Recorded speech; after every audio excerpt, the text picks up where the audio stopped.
নমস্কার বন্ধুরা, welcome back to live আড্ডা ফুটবল। তো বন্ধুরা, আরও একটা নতুন ভিডিওতে তোমাদের সকলকে স্বাগত জানাই। তো বন্ধুরা, ভিডিওটা শুরু করার আগে তোমাদের কাছে একটাই অনুরোধ, সেটা হচ্ছে যে আমাদের এই চ্যানেলে যারা প্রথমবার তারা কিন্তু অবশ্যই আমাদের এই চ্যানেলটাকে সাবস্ক্রাইব করে পাশের বেল আইকনটি অল করে রাখবে, যাতে সবার প্রথমেই এরম খেলার আপডেট তোমার কাছে পৌঁছে যায়।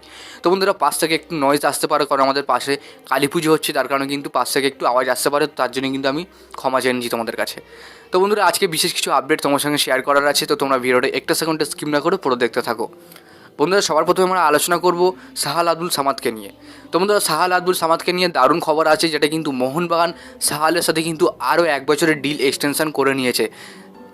সাহালের সাথে যত বছরের ডিল মোহনবাগান ছিল, তার সাথে কিন্তু আরও 1+ ডিল কমপ্লিট করে নিয়েছে মোহনবাগান। হ্যাঁ বন্ধুরা, এই খবরটা আমি কিন্তু সবার প্রথমে তোমাদের সঙ্গে শেয়ার করছি। এখনও পর্যন্ত এই খবরটা তোমাদের হয়তো কেউ দেয়নি, সবার প্রথমে আমি তোমাদেরকে দিচ্ছি। সাহালের সাথে কিন্তু আরও 1 বছরের ডিল এক্সটেনশন করে নিয়েছে মোহনবাগান। তো তোমাদের কি মতামত বা তোমরা কি ভাবছো, তোমরা কিন্তু অবশ্যই তোমাদের পার্সোনাল মতামত তোমরা কিন্তু অবশ্যই নিচে কমেন্ট বক্সে জানাতে পারো। বন্ধুরা, পরের আপডেট দেবো দীপক টাংরিকে নিয়ে। তো বন্ধুরা, দীপক টাংরিকে নিয়ে বেশ কয়েকদিন আগে আমি ভিডিও বানিয়েছিলাম এবং আমি বলেছিলাম যে দীপক টাংরির সাথে কিন্তু মোহনবাগান আর কন্টিনিউ করবে না। কারণটা হলো, দীপক টাংরির সাথে কিন্তু মোহনবাগানের চুক্তি শেষ হয়ে যাচ্ছে এবং আশিস রায়ের সাথেও কিন্তু চুক্তি মোহনবাগানের শেষ হয়ে যাচ্ছে, আর কিন্তু আশিস রায়কে কিন্তু মোহনবাগান ছেড়ে দিতে পারে। এই আশিস রায় এবং দীপক টাংরি, এই দুটো প্লেয়ারকে কিন্তু মোহনবাগানে একসাথে রিলিজ করতে পারে।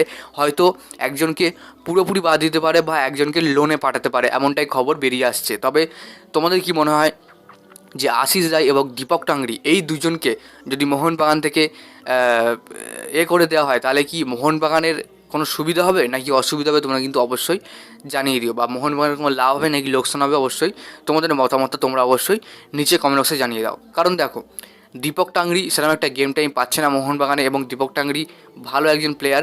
তো সেক্ষেত্রে দীপক টাংরির উচিত যে মোহনবাগান ছেড়ে তিনি অন্যান্য দলে চান্স নিক। এমনটা শোনা যাচ্ছে যে দীপক টাংরিকে টার্গেট করেছে তোমার পাঞ্জাব এফসি, এমনটা খবর বেরিয়ে আসছে। তবে এই খবরের এখনও কোনো সত্যতা না পাওয়া পর্যন্ত খবরটা আমি তোমাদেরকে কনফার্ম দিতে পারছি না। শুধুমাত্র এই খবরটা এসেছে যে পাঞ্জাব এফসি দীপকের ওপরে একটা ইন্টারেস্ট শো করেছে, জাস্ট এটাই বলার ছিল তোমাদেরকে, জাস্ট রিউমার। তো যাক বন্ধুরা, পরের আপডেটটা দেবো কিন্তু মোহনবাগানের ফরেনার প্লেয়ারকে নিয়ে।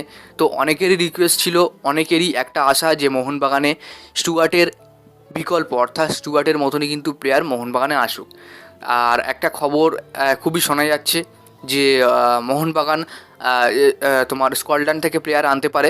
এবং আরেকটা খবর বেরিয়ে আসছে, এটা কিন্তু আমি তোমাদেরকে দিয়েছি, যে মলিনা তার পছন্দের প্লেয়ার কিন্তু স্পেন থেকে আনতে পারে, অর্থাৎ স্পেনের মিডফিল্ডার প্লেয়ার আনতে পারে হোসে মলিনা, এমনটাই খবর বেরিয়ে আসছে। তবে এই যে খবর বেরিয়ে আসছে, এখনও কিন্তু কনফার্ম আপডেট পাওয়া যায়নি। তবে এইটুকু শোনা যাচ্ছে, হয়তো স্কটল্যান্ড থেকে হতে পারে কিংবা স্পেন থেকে হতে পারে। এই দুটো দেশ থেকে কিন্তু মিডফিল্ডার মোহনবাগান 2026 সিজনে আনতে পারে, এমন খবর বেরিয়ে আসছে।